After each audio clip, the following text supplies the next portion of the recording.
Halo semuanya, perkenalkan saya Bintang Adi Nugraha dengan NIM akhir 441 dari Manajemen G Angkatan 24. Di sini saya bersama dengan rekan saya, yaitu ada yang pertama ada Fikri Candoya dengan NIM akhir 295, lalu ada Osep Mauludian Opa dengan NIM akhir 304, lalu juga ada Nafis Putra Pratama dengan NIM akhir 401.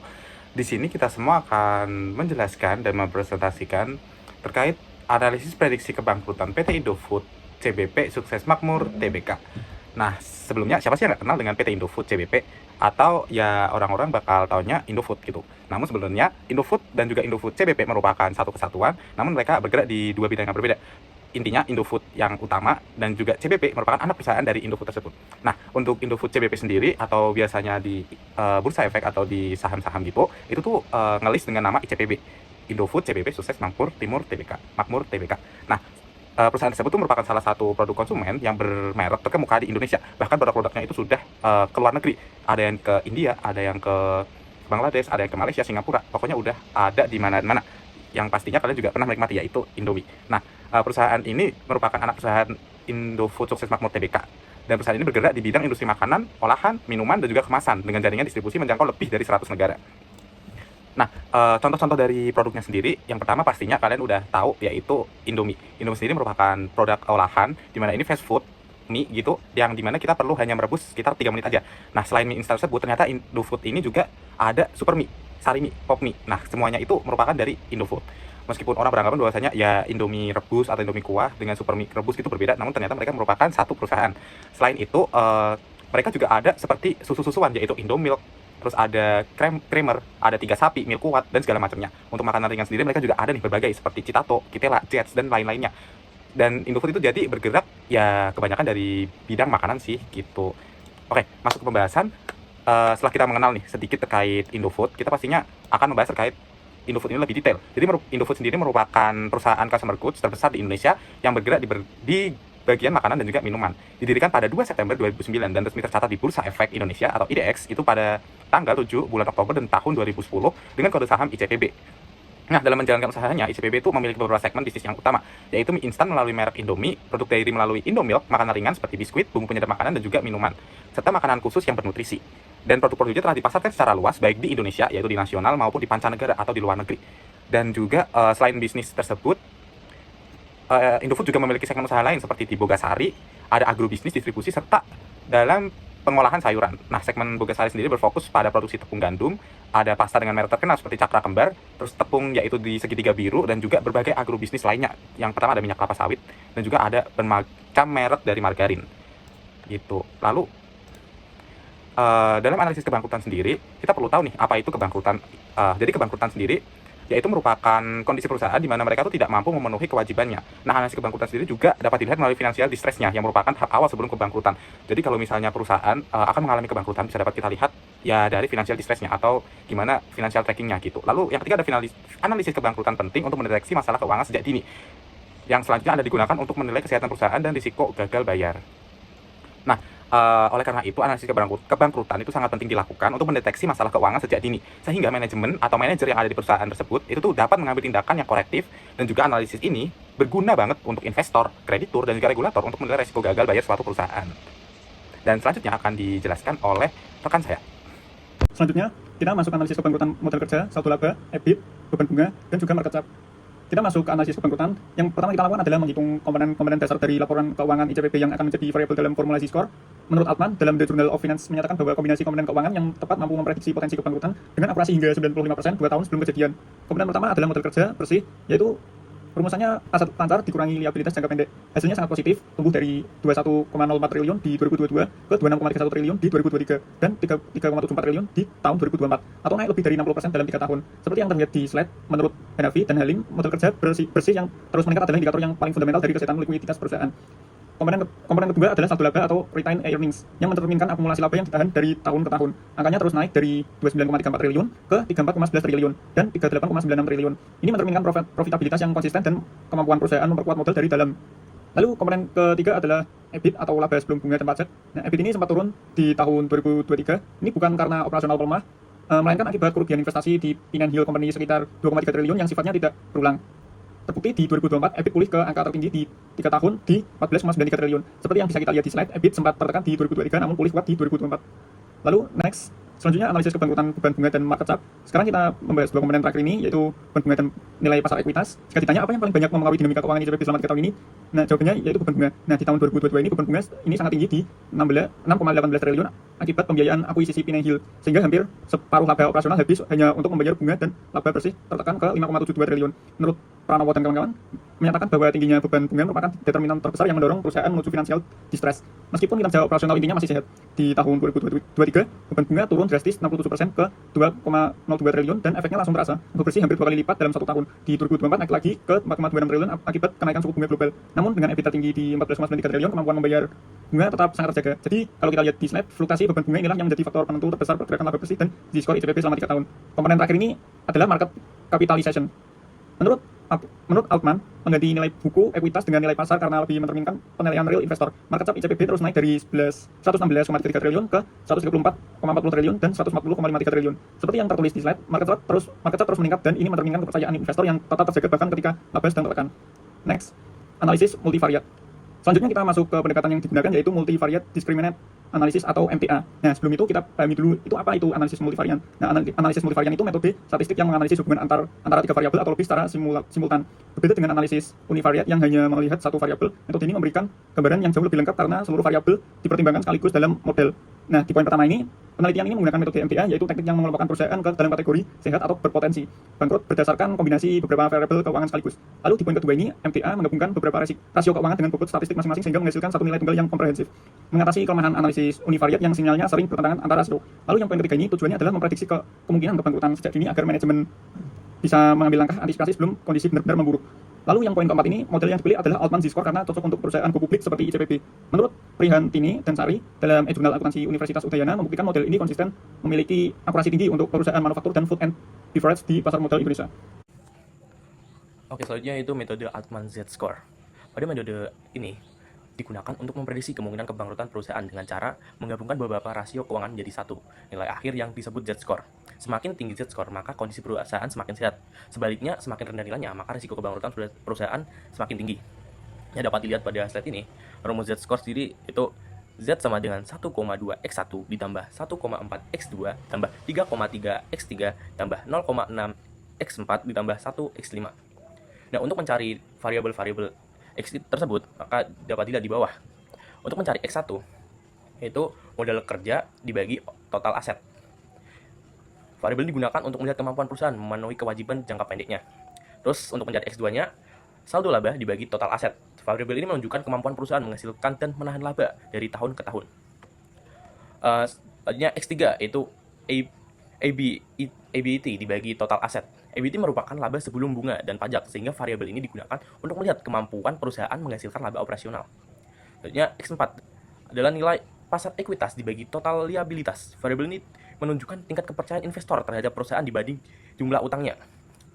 Dan terakhir itu X5, penjualan dibagi total aset. Variabel ini digunakan untuk melihat berapa efektif sih aset perusahaan dalam menghasilkan penjualannya.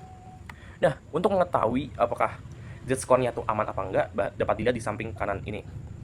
Jika nilai kurang dari 1,81, maka perusahaan berada zona distress zone atau berisiko mengalami kebangkrutan.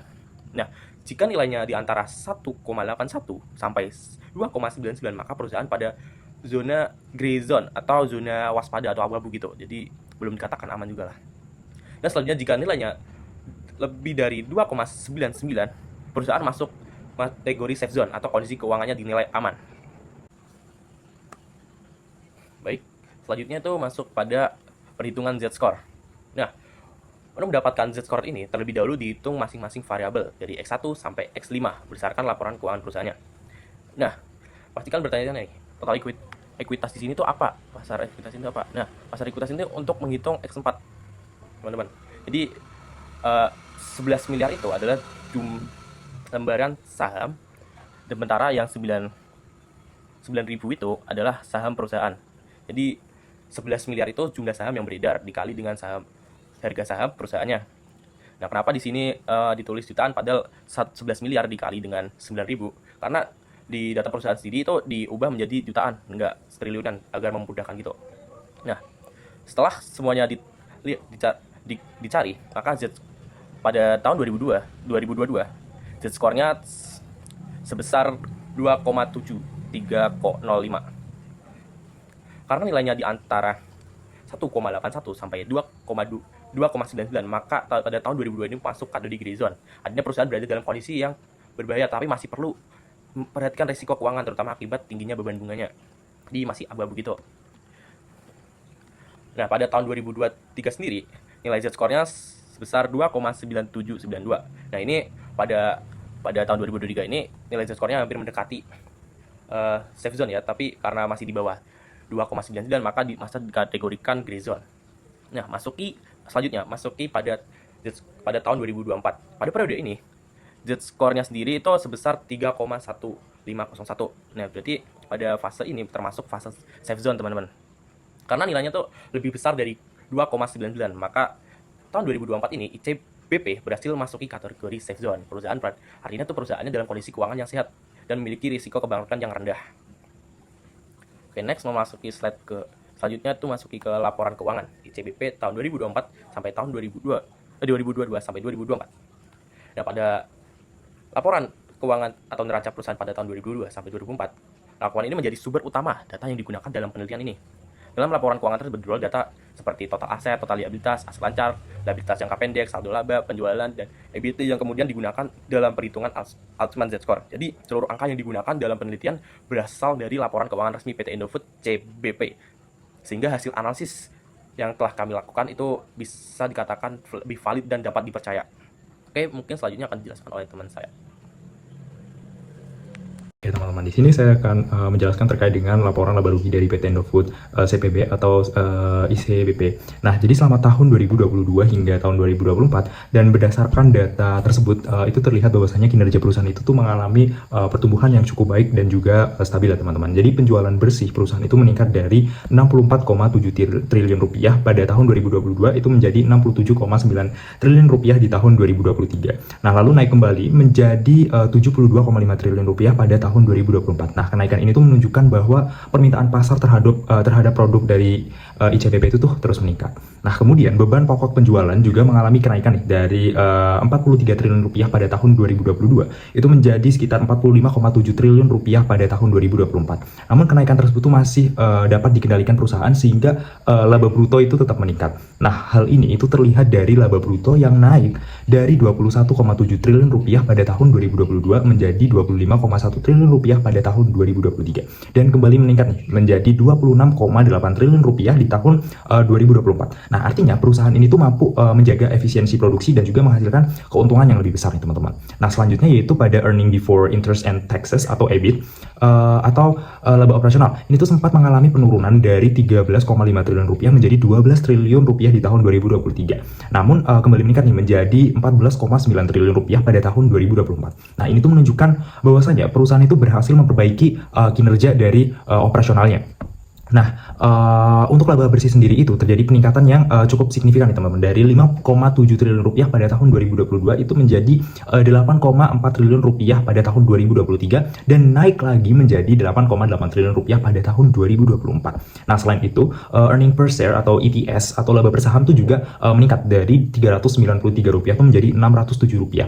Nah, hal ini tuh menunjukkan bahwa keuntungan yang diterima dari si pemegang saham ini tuh juga semakin besar. Nah, jadi secara keseluruhan laporan laba rugi dari PT Indofood ini atau ICBP itu menunjukkan bahwasanya perusahaan itu memiliki pertumbuhan pendapatan yang baik, profitabilitas yang meningkat, dan juga kondisi operasional itu semakin efisien.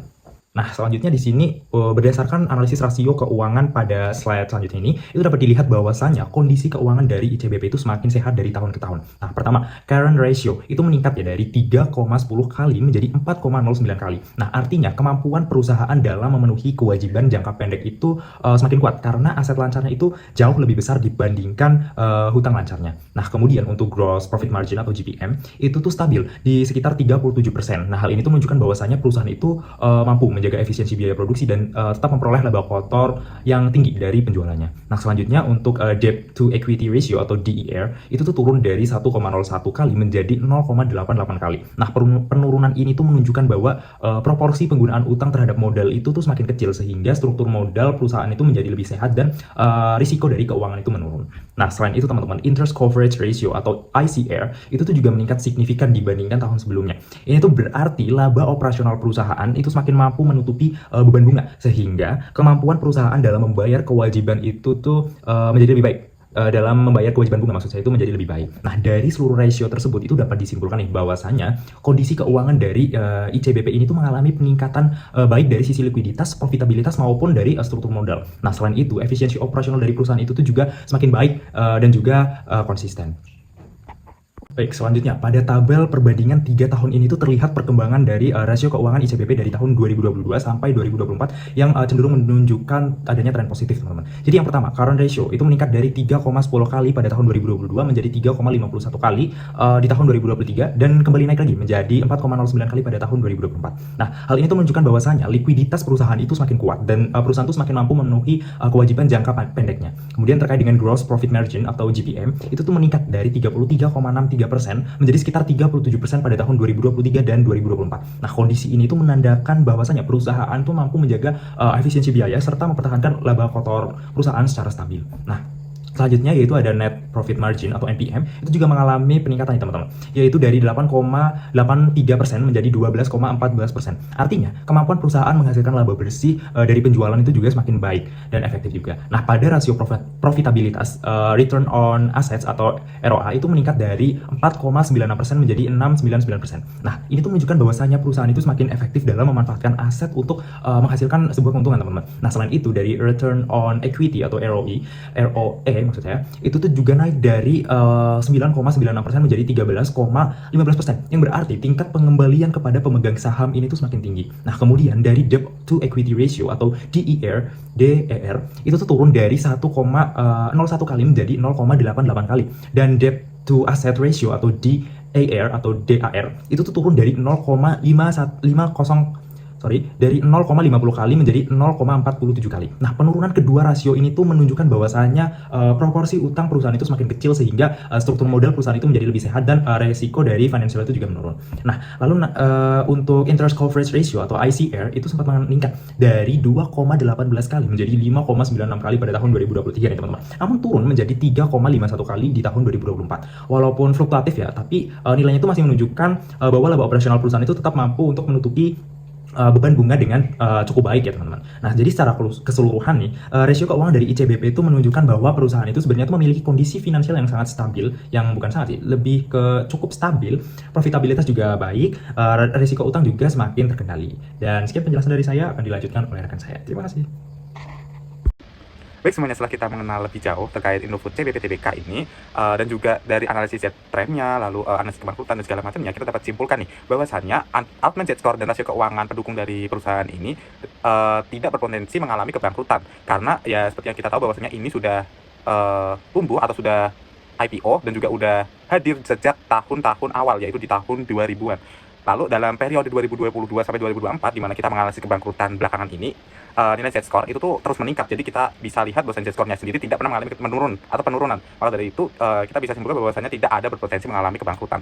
Lalu untuk Z-stress zone-nya juga tidak pernah masuk, jadi rata-rata stabil. Lalu juga akhirnya berhasil masuk ke Z-zone pada tahun 2024 dengan angka 3,1501, di mana posisi gray zone pada 2022 dan 2023 itu bukan disebabkan lemahnya bisnis inti perusahaan, namun tekanan beban bunga dan juga dampak investasi yang ada di perusahaan tersebut. Lalu fundamental operasional sendiri juga sebenarnya tetap kuat selama periode tahun 2022 sampai 2024 karena didukung oleh yang pertama ada pertumbuhan penjualan, yang kedua ada efisiensi operasional, ketiga ada penurunan tekanan utang dan juga ada serta meningkatnya kepercayaan pasar. Dengan demikian ICBP dapat dikatakan sebagai perusahaan dengan fundamental yang kuat, stabil dan juga memiliki resiko kebangkrutan yang sangat rendah. Dan dari tersebut kita bisa simpulkan bahwasanya untuk persentase kebangkrutan dari Indofood CBP ini itu sangat rendah karena ya dari beberapa bagian tadi itu bukannya menurun tapi meningkat terus-menerus. Jadi persentase untuk bangkrut itu kecil. Dan juga tren positifnya dari variabel X1 hingga X5 itu menunjukkan perbaikan yang menyeluruh dan berkelanjutan, bukan hanya akibat satu faktor temporer. Baik semuanya, terima kasih sudah menonton video ini. Dengan demikian, presentasi dari kelompok kami mengenai analisis prediksi kebangkrutan PT Indofood CBP Sukses Makmur ini dengan menggunakan Altman Z-Score kami tutup. Kami menyadari bahwa presentasi ini masih memiliki banyak kekurangan, sehingga kritik dan saran yang membangun semangat kami sangat kami harapkan untuk perbaikan kami ke depannya. Terima kasih untuk perhatiannya atas semua halnya. Diskusi kami buka di kolom komentar bagi yang ingin berdiskusi lebih lanjut. Untuk itu, terima kasih, selamat pagi, siang, malam. Wassalamualaikum warahmatullahi wabarakatuh.